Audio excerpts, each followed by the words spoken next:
Hello everyone, I am Durga Saujanya, Assistant Professor from Department of ECE, MLR Institute of Technology. Today I am going to give the video lecture for the topic memory for the subject Embedded System Design. So in previous lectures we have discussed about core of the embedded system. So in this core of the embedded system we have discussed so many processors and how to select the processor based on which criteria we have to select the processor for the embedded system design. And in today's session, we will go to discuss about the memory used for embedded system design.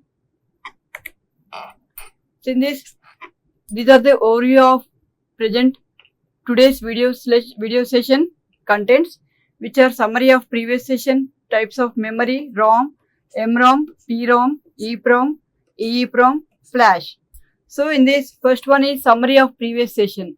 So we have discussed in the previous lectures that the core of embedded system, in that how many processors are there for using in the embedded system design. So there are different processors are there like microprocessor, microcontroller, DSP, digital signal processor, FPGA, and application specific instruction set processor. So likewise we have, there are different types of processors are those, and on these processors how to select a particular processor for our design. So based on the which criteria we can select the processor. So based on the memory requirement, based on the input and output devices, based on the application. So how can we choose the processor? It will be discussed in the previous session.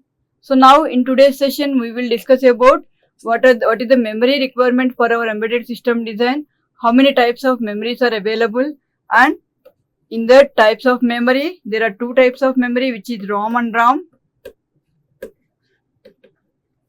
In today's video session we will discuss about completely details about ROM and different types of ROM.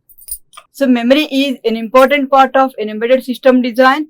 In this, the memory can be either ROM or RAM. So there are different types of memories are there for embedded system. So one is main memory, another one is secondary memory. So main memory is to be considered as primary memory, secondary memory is the storage memory. Here in the main memory, it may be either on chip or off chip.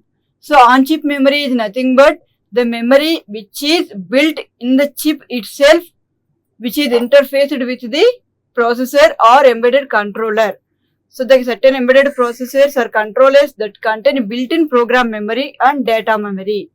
So that built-in program memory and data memory is known as on-chip memory. So here there are two types of memories are there. One is read-only memory and read and write memory. Here in read-only memory, again we have two types are there, programmable erasable memory and fused memory. And here programmable read-only memory, again two types are there, electrically erasable programmable read-only memory and erasable programmable read-only memory. Here we have the another type is flash memory. So this flash may be one of these types. And fused memory, there are two types in the fused memory, which is either PROM or masked ROM. So while going to the RAM, here there are two types of memories are there in RAM. One is static RAM and another one is dynamic RAM. So in static RAM again we have three types, and in dynamic RAM again we have two types. So what is basically ROM and RAM? So ROM is nothing but read-only memory. So that means here the content will be read-only. So that means we can once enter the data, so it cannot be accessed. It can be permanent data used by that memory. So once we can enter the data, it cannot be erased and it cannot be modified. So it is the permanent data in that memory. While going to the random access memory or read and write memory.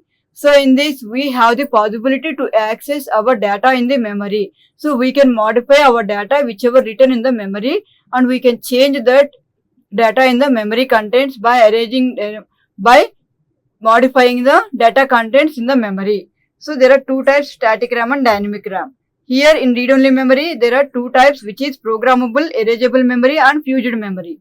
So in programmable erasable memory, so we can enter the data in the memory through programming. So here through the fuses we can enter the data into the memory.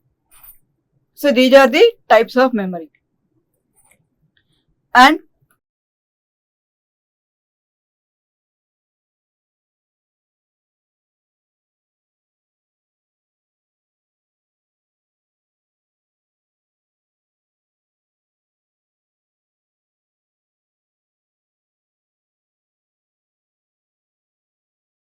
read-only memory, which is program storage memory.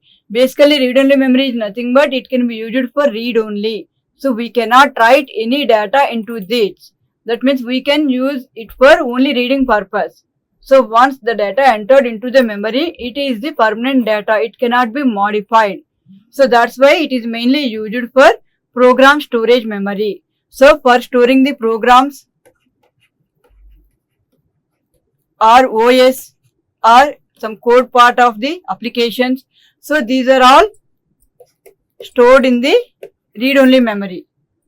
So why? Because once the programmer can enter the program into the memory, so it cannot be accessed by any user. So that's why we use for our programs and OS purpose and code purpose, we can use the read-only memory. So it stores the program instructions. It retains its contents even after the power to it is turned off. So as we have accessed or we have entered our program or data into the memory permanently, it cannot be changed its contents when the power is off also.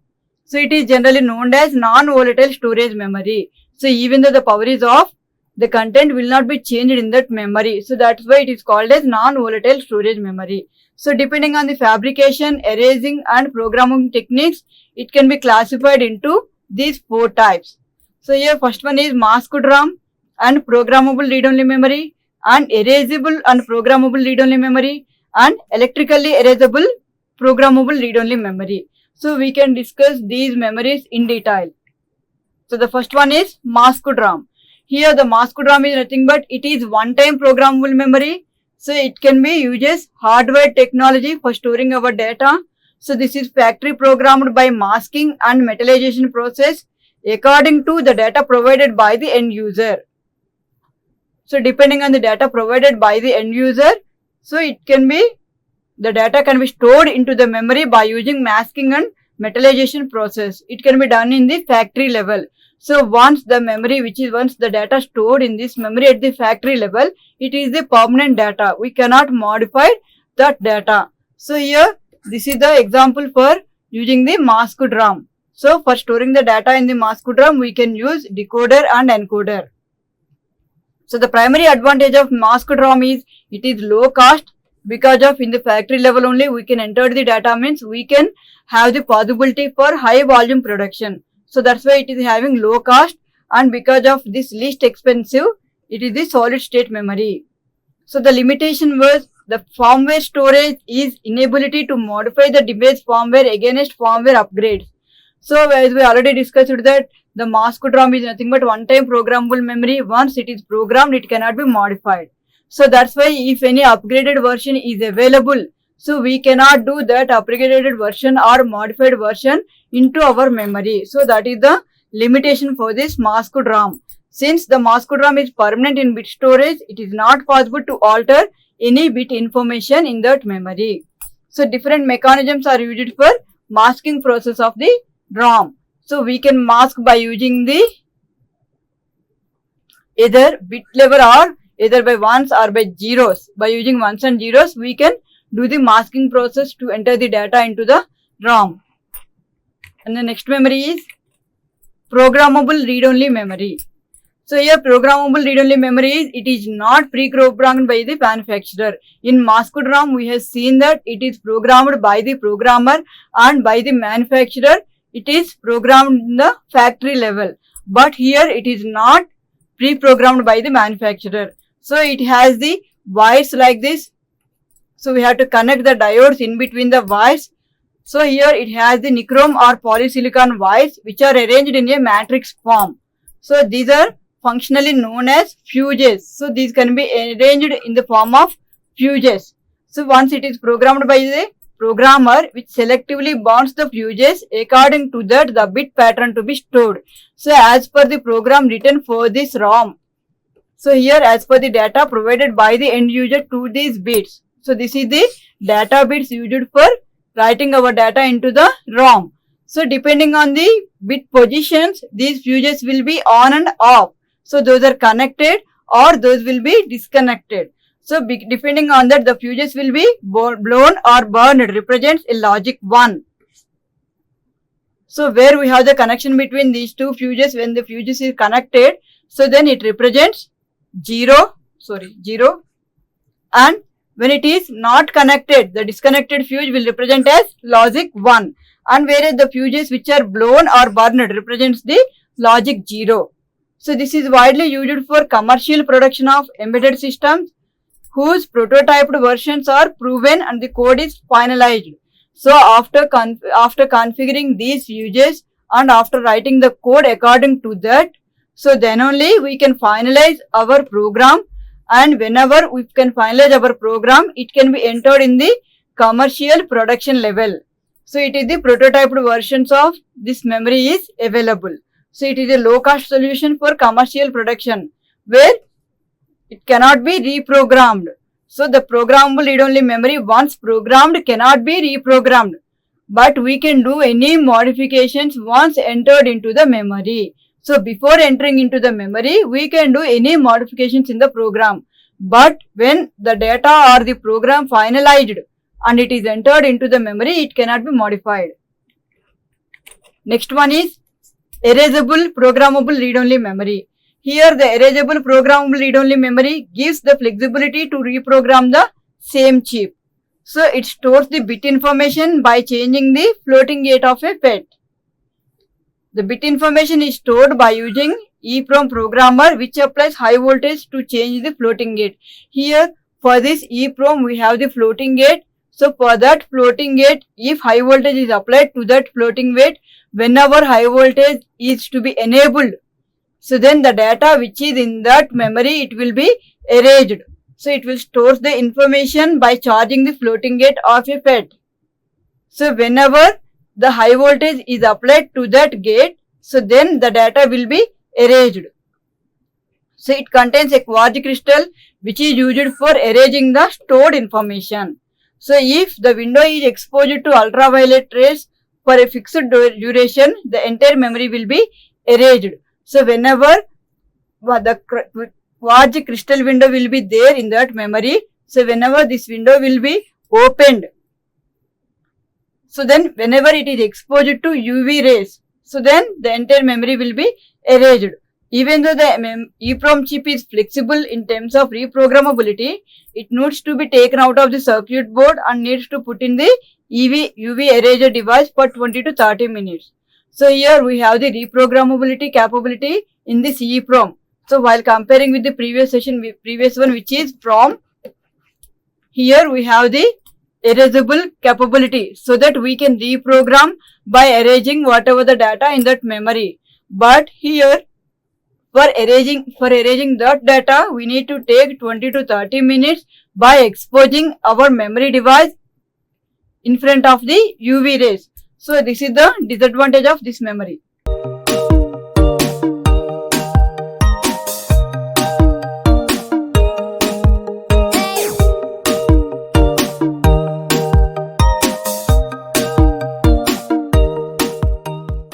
So next one is EEPROM, electrically erasable programmable read-only memory. So here this electrically erasable programmable read-only memory, it gives the flexibility to reprogram the same chip using electrical signals. In the previous version which is EEPROM, we have used the UV rays for erasing. But here in EEPROM, we have used the electrical signals on the same chip. For the electrical signals are used for erasing the data on the same chip, and we have to reprogram the chip based on erasing data. So the information contained in the EEPROM memory can be altered by using electrical signals at the register or byte level. So by using the electrical signals, we can modify the data in the memory. So it can be erased and reprogrammed within the circuit. It includes a chip erase mode. In this mode, they can be erased in a few milliseconds. So whenever the chip will be selected for chip erase mode, so then the data will be simply erased. All the data in this memory will be erased in few milliseconds. So it provides a greater flexibility for system design. But the limitation is that their capacity is limited when compared with the standard ROM.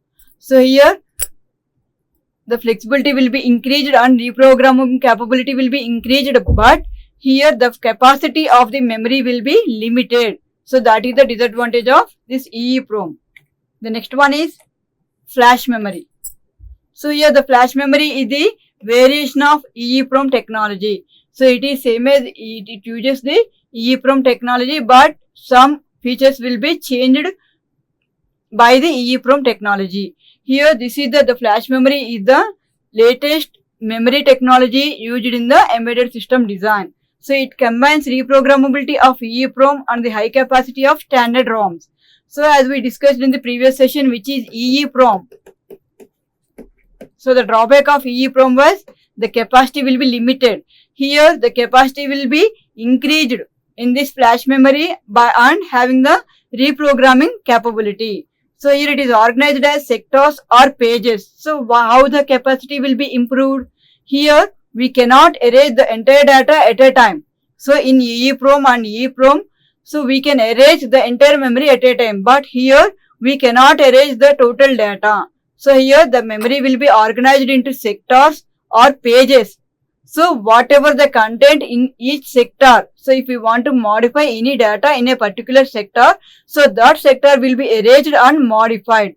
The remaining sectors will not be modified. So that's why the capacity will be improved. So here it stores the information in an array of floating gate MOSFET transistors. So the erasing memory can be done at sector level or page level without affecting other sectors or pages.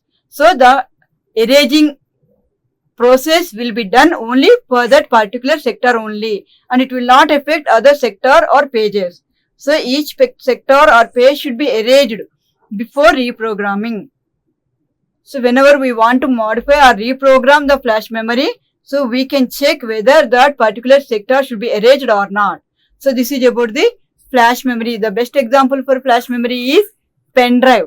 So we can modify any data at any time and a particular selectable data on the pen drive. So this is the example for flash memory. So this is about the read-only memory of memory used in the embedded system design.